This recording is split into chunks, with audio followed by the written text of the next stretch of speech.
ایک حدیث میں ہے کہ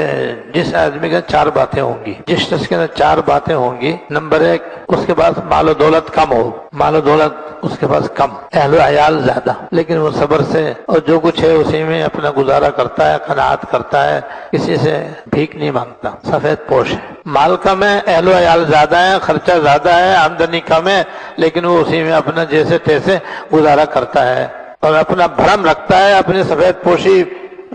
محفوظ رکھتا ہے، اور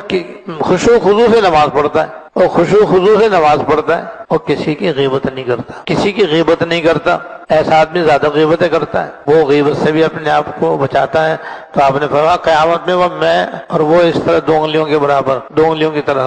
ساتھ ساتھ ہوں گے، جیسے 2 انگلیاں برابر برابر ہیں، کہتے ہیں وہ اور میں دونوں برابر ہوں گے، یعنی وہ میرے بالکل نزدیک ہوگا، جو حضور کے نزدیک ہوگا اس کا تو بیڑا پار ہے۔ اور ایک روایت میں ہے کہ آپ نے فرمایا کہ 2 عمل ایسے ہیں کہ جو میزان عمل میں سب سے زیادہ بھاری ہیں، اور آخرت میں آپ سب جانتے ہیں کہ اعمال کی تول ہوگی، گنتی نہیں ہوگی، تعداد نہیں دیکھی جائے گی کہ کس کی تعداد نیک اعمال کی زیادہ ہے کس کی کم ہے، بلکہ تول ہوگی۔ تول کے اندر کسی کی ایک ہی نیکی سارے گناہوں سے بھاری ہو جائے گی، بخشا جائے گا، کسی کا ایک گناہ اتنا بھاری ہوگا کہ لاکھوں کروڑوں نیکیوں پر بھی وہ بھاری ہوگا، اس کی پکڑ ہو جائے گی، تول ہوگی۔ تو سب سے زیادہ بھاری چیز میزان عمل میں 2 چیزیں ہیں، ایک خاموش رہنا،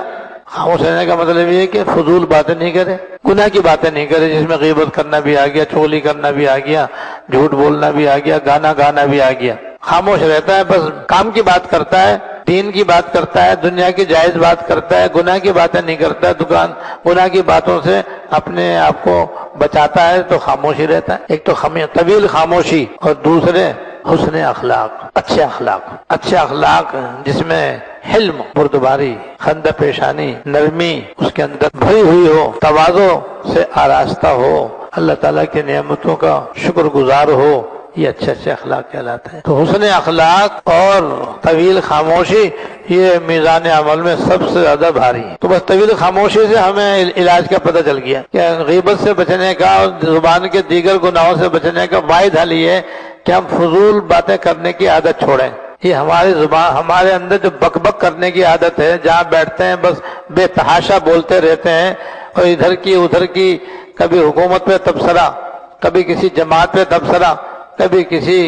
پڑوسی پہ تبصرہ، کبھی کسی ملازم پہ تبصرہ، بس ہر ایک کے وہ کیچڑ اچھالنے کی ہمارے اندر عادت ہے۔ غیبتیں اور عادت برائیاں کرنے کی ہمارے اندر عادت پڑی ہوئی، جہاں بیٹھتے ہیں بس یہی لے کے بیٹھ جاتے ہیں۔ تو اس سے اپنی زبان کی حفاظت کریں، خاموش رہیں بس۔ اور جو اردو کی کہاوت ہے وہ بہترین کہاوت ہے، اس کے مطابق عمل کریں گے۔ پہلے تولو پھر بولو، پہلے تولو پھر بولو، یعنی سوچ کر بولو، اس کا حاصل ہے سوچ کر بولو۔ اگر اچھی بات ہے تو بول لو، کسی کی غیبت ہے تو مت بولو، کسی پہ تہمت لگ رہی ہے تو مت بولو، جھوٹ ہے تو مت بولو، کوئی بری بات ہے تو مت بولو، بیکار بات ہے تب بھی مت بولو، کام کی بات ہو تو ضرور بولو،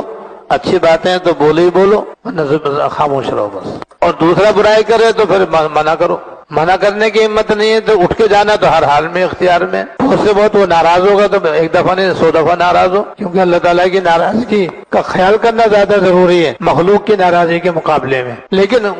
غیبت میں شریک نہ رہو، یہ نہیں کہ بھئی میں نے تو منع کر دیا تھا، مانتے نہیں تو میں کیا کروں، یہ بہانہ چلنے والا نہیں ہے آخرت کے اندر۔ اور اس وجہ سے غیبت گناہ حلال نہیں ہو سکتا، جائز نہیں ہو سکتا۔ اپنے گھروں میں بھی، اپنے محلوں کے اندر بھی، اپنی مسجدوں کے اندر بھی، مدرسوں کے اندر بھی، بازاروں میں بھی، مارکیٹوں میں بھی، آفسوں میں بھی، دکانوں میں بھی، کارخانوں میں بھی، ہر جگہ اس کے اوپر عمل کریں تو انشاءاللہ اس گناہ سے بچنا آسان ہوگا۔ اللہ تعالیٰ مجھے بھی اور آپ کو بھی، سب مسلمانوں کو اس گناہ سے بچنے کی توفیق عطا فرمائے۔ وآخر دعوانا الحمدللہ رب العالمین۔